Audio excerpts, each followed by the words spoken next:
ഇന്ന് എനിക്കൊരു slow morning ആയിരുന്നേ. ബിക്കോസ് ഇന്ന് വർക്ക് ഫ്രം ഹോം ആയതുകൊണ്ട് തന്നെ പയ്യെ എണീറ്റു, കുറച്ച് വർക്കൊക്കെ ചെയ്തു. ആൻഡ് ദെൻ ഞാൻ നോക്കിയപ്പോൾ ഇവരോടൊക്കെ കുഞ്ഞു കുഞ്ഞു രോമങ്ങളൊക്കെ ഉണ്ട്. അപ്പോൾ അത് കളയാന്ന് ചോദിച്ചു. ഒന്നും കഴിച്ചിട്ടില്ല, ഇത് കഴിഞ്ഞിട്ട് ഞാൻ ഫുഡ് കഴിക്കാം.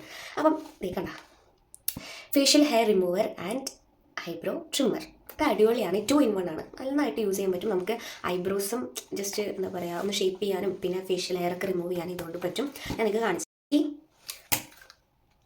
ഇതിൽ 2 നോസിലാണ് വരുന്നത്. ഒന്ന് ഇതും ആൻഡ് ദെൻ ഒന്ന് ഇതും.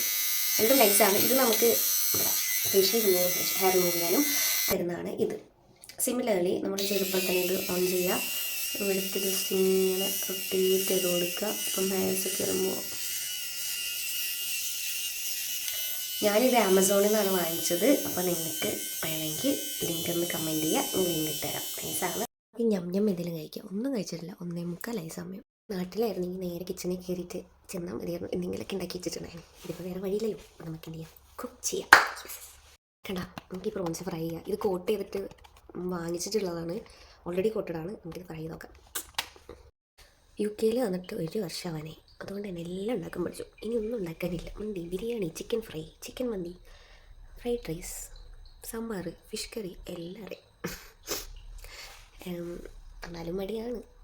ഞങ്ങൾ ആദ്യം ഫ്ലാറ്റിലായിരുന്നു നിന്നത്. അവിടെ ആകുമ്പോൾ ഇൻഡക്ഷൻ കുക്കറായിരുന്നു. അപ്പം എനിക്കത് യൂസ് ചെയ്യാൻ അറിയുന്നില്ല. അതുകൊണ്ട് ഞാൻ മടിച്ചായിരുന്നു. കാരണം ആദ്യത്തെ കുറച്ച് ദിവസം ഇപ്പോൾ ഒരു 2 വീക്സൊക്കെ ആൾ തന്നെ ഫുഡൊക്കെ ഉണ്ടാക്കും, കഴിക്കും, നൈസായിരുന്നു. പിന്നെ പഠിച്ചു. പിന്നെ അമ്മ തന്നെ. അപ്പം ഞാൻ മെയിൻ നല്ല എണ്ണ കുഴിച്ച് തിളച്ച് വരുമ്പോൾ പൊരിക്കാം. സെറ്റ്. ഞാൻ തകർക്കും. പിന്നെ ബിരിയാണി റൈസ് ഇരിക്കുന്നുണ്ട്. അപ്പം അതിൻ്റെ കൂടെ കഴിക്കാം. വിശക്കും. യെസ്. അപ്പോൾ ഇത്രയേ ഉള്ളൂ. എത്രയും പഠിക്കാൻ വെച്ചിട്ടുണ്ട്. നോക്കാം. ഇതുകൊണ്ട് എൻ്റെ വയറ് നിറയുമെന്ന് എനിക്ക് തോന്നുന്നില്ല. എന്നാലും നോക്കാം. റൈസ് ഉണ്ടല്ലോ ഇതിൽ. ഞാനൊരു പ്രാവശ്യം ഫാം ഫുഡ്സിൽ നിന്ന് ഇതുപോലെ പ്രോൺസിൻ്റെ വാങ്ങിച്ചിട്ടുണ്ട്. എനിക്ക് ഭയങ്കര ഇഷ്ടപ്പെട്ടു. ഇത് വാങ്ങിച്ചു. ഇതെന്താണോ എന്ന് കുറച്ച് ഞാൻ പറയാം. ഇത് ടെസ്പോണാണ് വാങ്ങിയത്. നമുക്ക് റൈസും കൂടെ ചൂടാക്കിയിട്ട് കഴിക്കാം. ഇഷ്ടപ്പെട്ടു. ഇത്തിരി കുറച്ച് കഴിക്കുന്ന ഒരാളാണ്. അതുകൊണ്ട് ഇത്തിരി ചോറ് എടുത്തിട്ടുണ്ട്. ഇതെല്ലാം കഴിക്കുന്നുണ്ട്.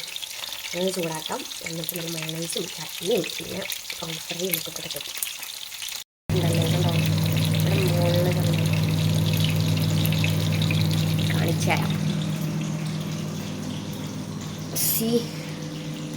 അതുകൊണ്ടാണ് ഇത്രയും അടിപൊളി ലൈറ്റ്. ഇവിടുന്ന് വീഡിയോ എടുക്കാൻ നൈസാണ്. പക്ഷെ എനിക്ക് മഴയൊന്നും ഞാൻ എടുക്കാറില്ല. ബിഗ് ബോസ് എനിക്ക് സത്യം പറഞ്ഞാൽ ഭയങ്കര വിഷമമായി. കാരണം ഞങ്ങൾ എൻ്റെ ഇല്ലാത്ത ബിഗ് ബോസ് കണ്ടിട്ടായിരുന്നു കടന്നു പറഞ്ഞത്. നൈസായിരുന്നു. അതുപോലത്തെ കപ്പ് കിട്ടി. ആക്ച്വലി അനുമോൾ അത് ഡിസേർവിങ് ആണെന്ന് എനിക്ക് തോന്നിയത്. ഒരു ലാസ്റ്റ് എത്തുന്ന വരെ അനീഷ് കപ്പെടുക്കുന്നുള്ളൊരു വേണ്ടായിരുന്നു. ബട്ട് ഫൈനലി അനുമോൾ അത്രയും അവിടെ എന്താ പറയുക, അനുമോൾ അതിനുള്ള കളിയോടെ കളിച്ചിട്ടുണ്ട്. പ്ലസ് അത്രയും ആൾ ബുദ്ധിമുട്ടിച്ചിട്ടുണ്ട്. സോ അനുമോൾ അതിന് ഡിസേർവിങ് ആണ് ആക്ച്വലി. എനിക്ക് ആ ഫൈനലൊക്കെ ഇപ്പം അനുമോൾ കപ്പെടുക്കണം എന്ന് തന്നെയായിരുന്നു എൻ്റെ ആഗ്രഹം. ബട്ട് ആരും ഔട്ടാകാൻ എനിക്ക് ഭയങ്കര വിഷമമായിട്ടുണ്ട്. അതൊരു അൺഫെയർ വിക്ഷൻ തന്നെയായിരുന്നു. കാരണം ആര്യനൊരു നല്ലൊരു ഗെയിമർ തന്നെയായിരുന്നു. നല്ല എന്താ പറയുക, കോമഡി ആൻഡ് ദെൻ ഏത് ഗെയിംസ് വന്നാലും എൻഡ്യൂറൻസ് ടാസ്ക് ആണെങ്കിലും ഒക്കെ അടിപൊളിയായിട്ടാണ് ആര്യം ചെയ്യുന്നത്. സോ ആര്യനെ അറ്റ്ലീസ്റ്റ് ഫൈനൽ 5 വരെയെങ്കിലും എത്തിക്കണമായിരുന്നു. എത്താനുള്ള ഒരാളായിരുന്നു. ആര്യം പോയപ്പോൾ അത് വിശ്വസിക്കാൻ പറ്റില്ലായിരുന്നു. ഇപ്പം ആദിലേനൊക്കെ 2-3 വട്ടം പുറത്തിറക്കുമ്പോൾ നടത്തിയിട്ടുണ്ട് അങ്ങനെയായിരുന്നു. സോ ഞാൻ വിചാരിച്ചു ആര്യൻ്റെയും ഒരു അതിനൊക്കെ ആയിരിക്കും. നമ്മൾ തിരിച്ചു വരുന്ന പ്രതീക്ഷിച്ചു.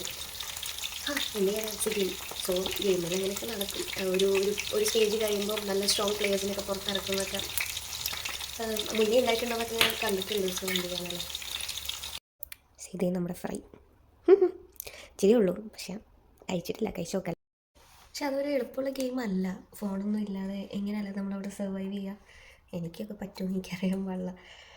ഫോണില്ലാതെയൊക്കെ സർവൈവ് ചെയ്യാൻ പറ്റും. ബട്ട് സ്റ്റിൽ നമ്മളിങ്ങനെ പിന്നെ ഇങ്ങനെ കുത്തിക്കൊണ്ടിരിക്കുകയല്ലേ എല്ലാവരും. അപ്പം എനിക്ക് അനുഭവമുള്ള അവസ്ഥ മനസ്സിലാവും. കാരണം ഞാനിങ്ങനെ പെട്ടെന്ന് കരയുന്ന ഒരാളാണ്. പെട്ടെന്ന് കരയുന്നവരുടെ വിഷമം വന്നു കഴിഞ്ഞാൽ കരയും.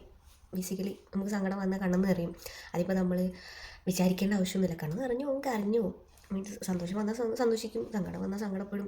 അപ്പം കരച്ചിൽ കാർഡ് ഇറക്കുക അങ്ങനെ ഇങ്ങനെയെന്നൊക്കെ പറയുമ്പോൾ മയ്യോട് അടിപൊളി. അതെനിക്ക് വിഷമം തോന്നി. കാരണം മീൻസ് അമ്മമാർക്കൊക്കെ കൂടുതലും അനുമോളെ റിലേറ്റ് ചെയ്യാൻ പറ്റുന്നത്, ഇമോഷൻസ് കൂടുതലുള്ള ആൾക്കാർക്ക് അനുമോളൊരു നന്നായി റിലേറ്റ് ചെയ്യാൻ പറ്റും. ഈവൺ ഇൻ കേസ് എനിക്കും അതുകൊണ്ട് റിലേറ്റ് ചെയ്യാൻ പറ്റി.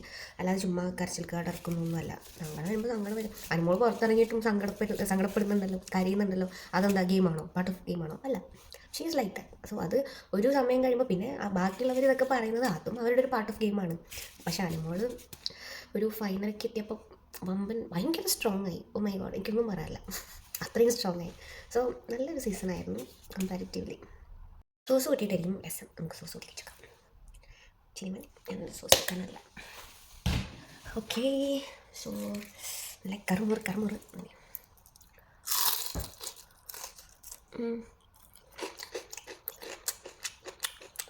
നൈസ്. പിന്നെ ബാറ്റർ ഉണ്ടല്ലോ, അതിൻ്റെ കോട്ടിങ് അടിപൊളി, നല്ല ടേസ്റ്റ് ഉണ്ട്.